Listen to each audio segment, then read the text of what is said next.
Salut, aujourd'hui on va dessiner le visage d'une fille type manga. Pour ça je vais me munir d'un critérium ou d'un crayon gris pour faire la base du crâne. Si ça peut aider, j'ai aussi fait un tutoriel pour dessiner le crâne d'un squelette étape par étape. Donc après avoir fait le cercle qui représente la partie haute du crâne, je place une limite pour définir le menton. Je fais un petit repère pour montrer l'orientation de la tête, droite ou gauche, mais dans notre cas c'est presque de face, légèrement à gauche. Donc le croisement nous donne l'emplacement du nez. Donc ça peut être un petit trait ou un point, c'est à vous de voir. Ensuite, quand on a ça, on va pouvoir créer la partie inférieure du crâne, c'est-à-dire la mâchoire et les joues. Alors depuis le cercle vers le menton, je fais un départ presque droit, puis j'arrondis vers l'intérieur pour marquer les pommettes, et je redresse un peu jusqu'au menton pour faire apparaître le creux des joues.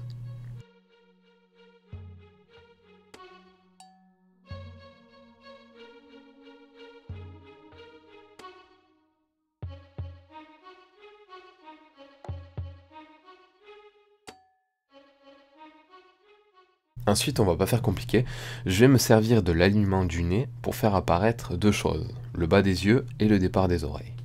Donc pour le bas des yeux, deux petits tracés suffisent. Là encore, un manga peut avoir des centaines de styles différents.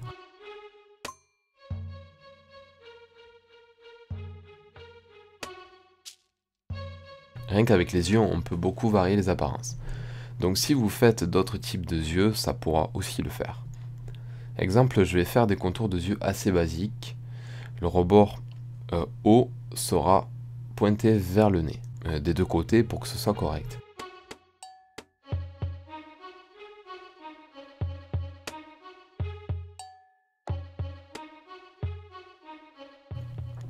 Une fois qu'on a une forme, si ça ne nous va pas, on peut réduire l'œil, donc on efface un peu et on rétrécit, on corrige, jusqu'à ce que la taille nous convienne.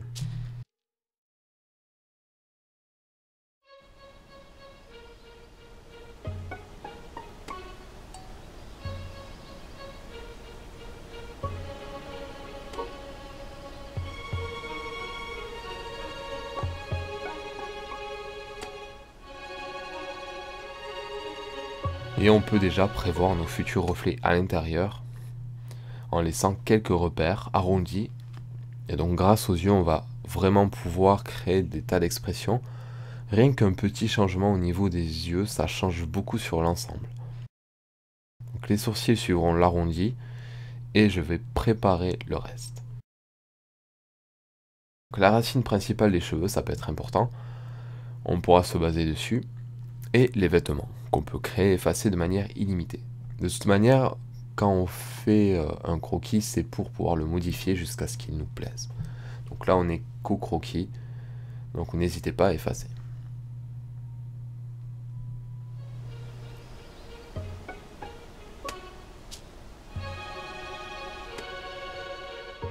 On reprend nos cheveux. Depuis le haut de notre repère, on va pouvoir faire naître des mèches de cheveux qu'on trace même par-dessus les sourcils. Alors n'oubliez pas que les mèches seront toujours courbées dans un sens à cause de la rondeur du crâne. Là, j'ai choisi de faire une coiffure en 3 pièces, avec un premier plan frange et mèche, assez épaisse.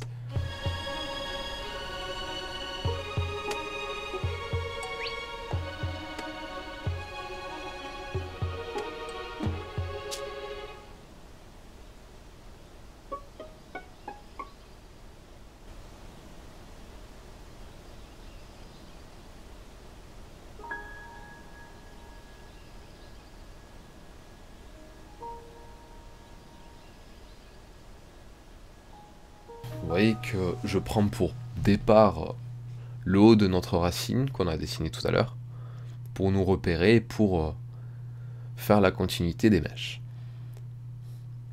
Alors pour les pointes, je les termine même sur la partie haute des yeux, il n'y a aucun problème. Je rectifie si ça ne va pas.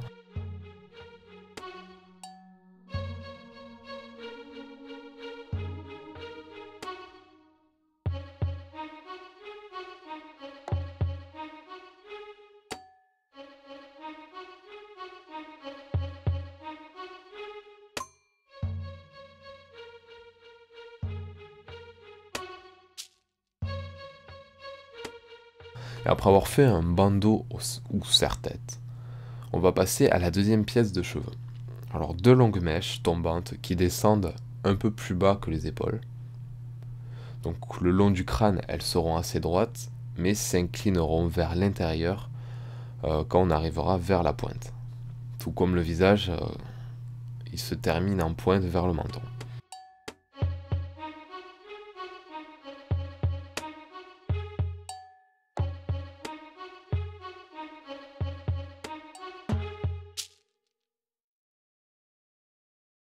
Maintenant, on va passer aux couettes.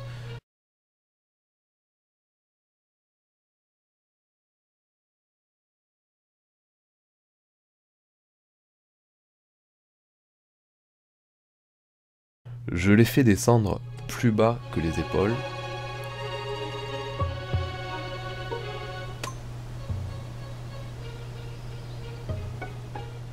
C'est à ce niveau que les pointes des mèches se verront. Je réduis un peu la largeur des cheveux vers la fin pour les deux, et en respectant les arrondis. Donc je fais un peu comme notre frange. Je le redis, mais on pourrait faire tout ça au crayon gris, HB par exemple. Donc j'ai utilisé un critérium, car à mon goût, c'est plus précis que le crayon pour les croquis.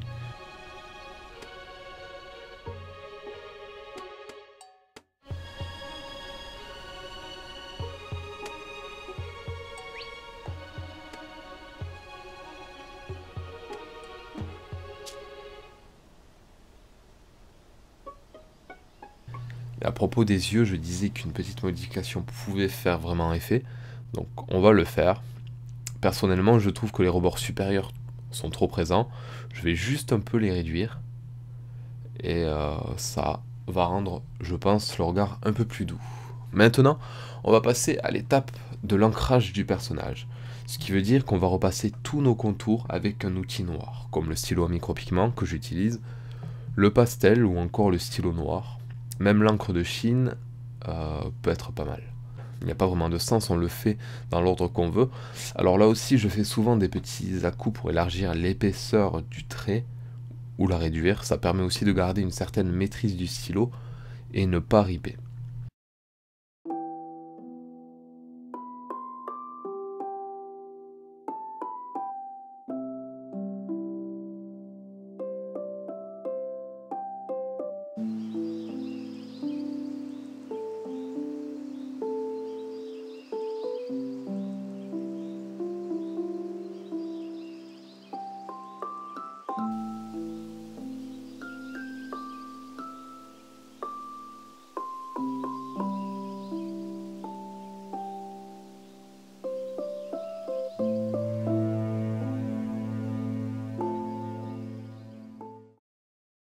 Maintenant on passe au coloriage. Allons, alors je vais me contenter du gris pour ce dessin. Je commence par les yeux avec un coloriage de l'iris. Je laisse bien les espaces qu'on avait prévus pour les reflets tout blancs, donc je colorie pas l'intérieur surtout. Et pour représenter la rougeur, je vais faire des petites rayures sur les pommettes avec notre crayon. Et je commence les cheveux. Pour les cheveux, on part sur un coloriage intégral des surfaces.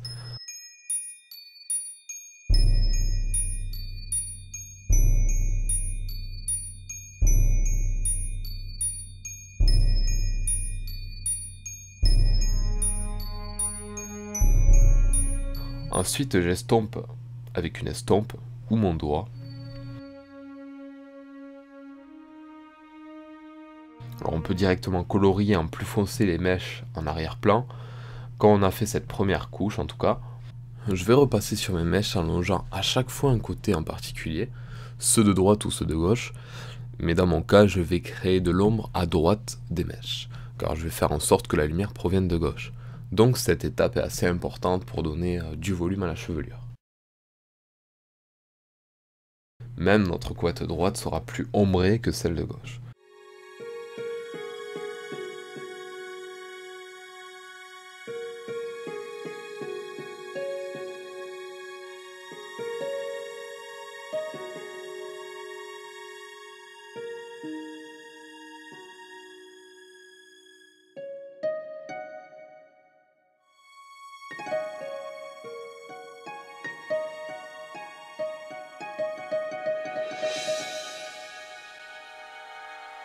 Maintenant, si vous voulez, vous pouvez vous servir de l'estompe déjà utilisée, donc déjà sale, ou de votre doigt, pour créer de nouvelles ombres sur les vêtements, ou sur le cou.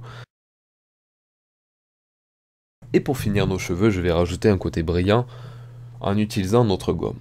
Je commence depuis la source de la lumière, et au centre de notre coiffure, je vais gommer jusqu'à obtenir une sorte de bande brillante sur les cheveux.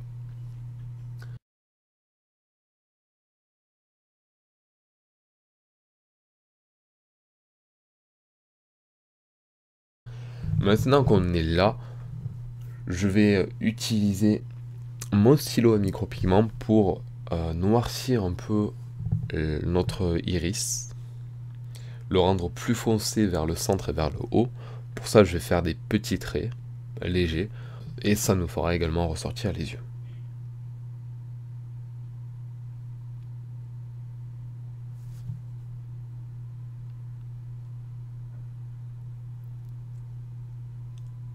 Alors je pense qu'on a terminé ce dessin. J'espère que cette petite vidéo vous aura plu. Elle change un peu d'habitude car j'ai pas parlé non-stop. Même si j'ai donné un chemin pour faire le personnage, j'ai quand même pris pas mal de liberté ce coup-ci, en espérant que ça ne vous ait pas dérangé. Alors je voulais vous demander aussi quels outils vous utilisez pour ancrer le contour de vos personnages manga. Car perso, le micropigment c'est mon préféré. Donc n'hésitez pas à le dire en commentaire. Et j'ai aussi mis les infos de mon matériel dans la description. Si vous laissez un petit pouce bleu, ça me fera extrêmement plaisir. Et sur ce, je vous dis merci et à très bientôt.